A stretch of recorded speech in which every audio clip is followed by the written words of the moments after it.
right, so when we put it all together, we can imagine that we have a sensor fusion going on, right? How many different sensors do we have? Remember, we have the gyro,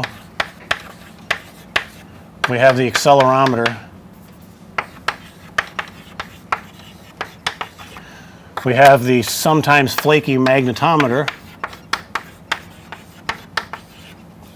and now we have camera LEDs paired together, right? So camera with LEDs paired together, offering line of sight visibility. When we just had the first three, we were, one thing we said we could do is a very simple complementary filter, so we get this drift correction signal, we get this drift error estimate, and based on that, we perform tiny bits of correction in each step. So we can do the same kind of corrections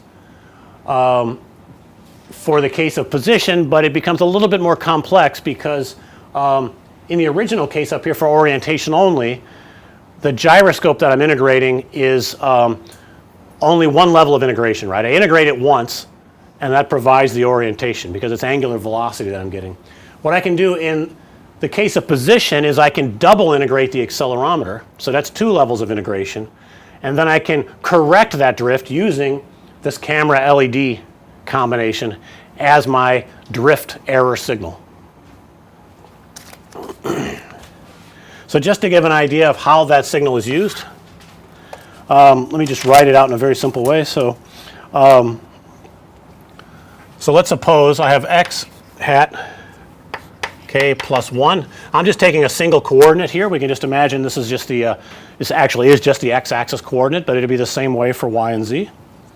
And the update goes like this.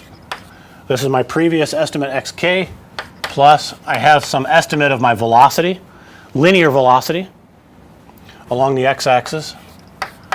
Multiply that by delta t plus alpha, and then d sub k, and d sub k is going to be the drift error. Let me just write that out. D sub k is equal to, let's say, x hat based on visibility. So from visibility, or in other words from the camera, minus this is what I've estimated inside of my filter that I'm building here. So I get some measurement of the error, and I need to correct for that, so I'm going to correct using this term.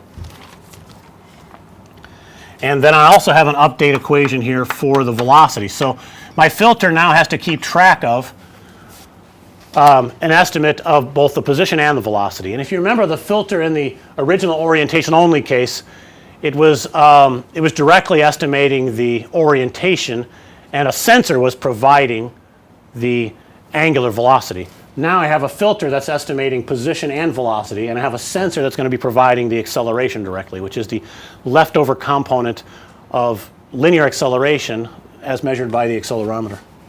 So just trying to give a little bit of a feel for what goes on at this stage, but I'm not going to be covering all the details.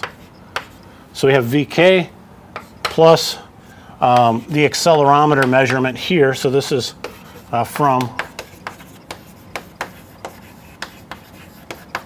and it's just the linear acceleration component. So I'll put gravity removed.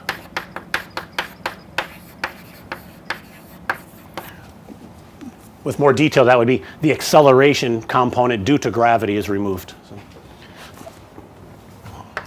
delta t plus, and then another coefficient times this dk.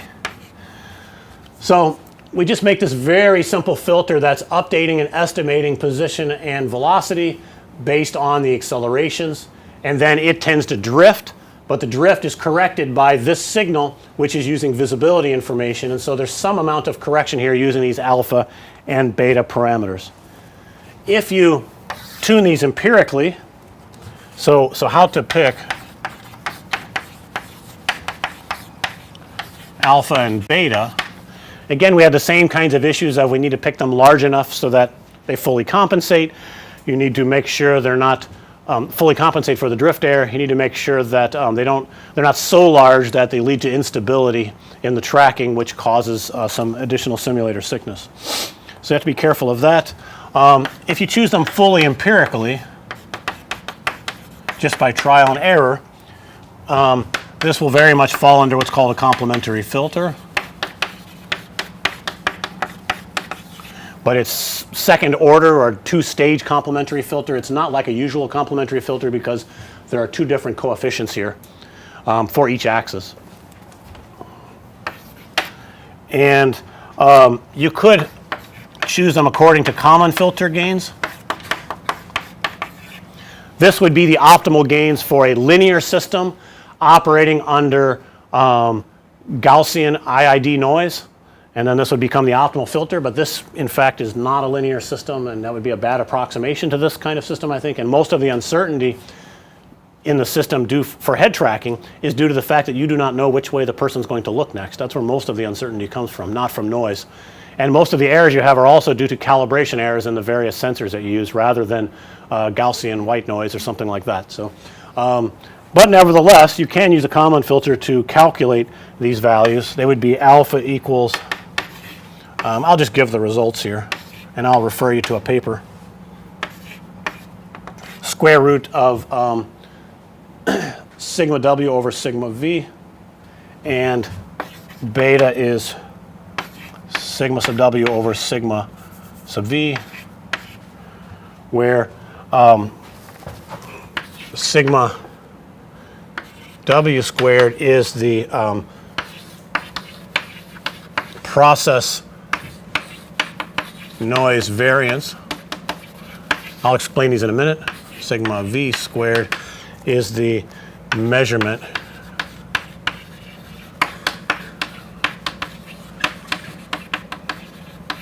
so measurement noise variance means the variance in the estimate of the acceleration that's coming in, and process noise variance means is the variance in the update equations. So in this as a linear process. So if you were to model this as a linear system with noise, it would be a very simple system called the double integrator.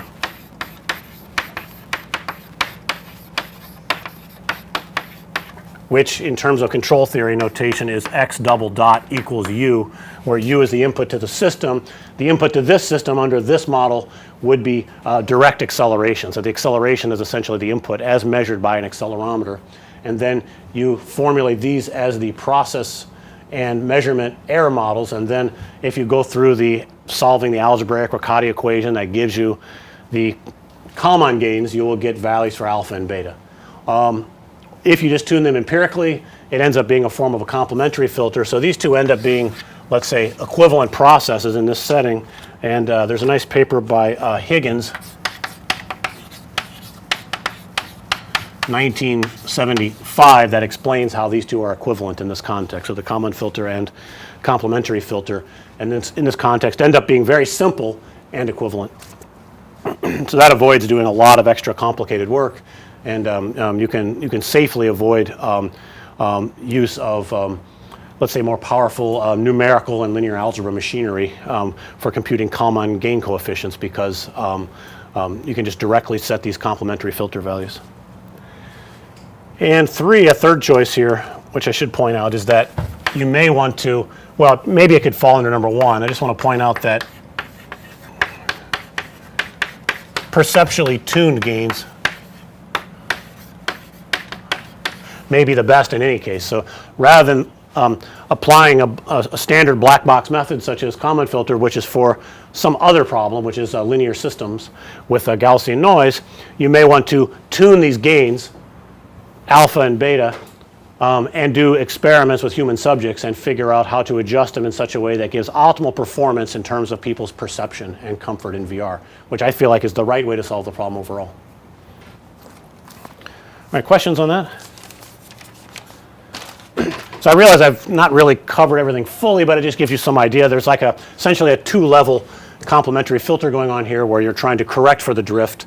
The accelerometer is serving the same role here as the gyro did for the orientation component. And the orientation part is still working here the same way. We just added this new part for position.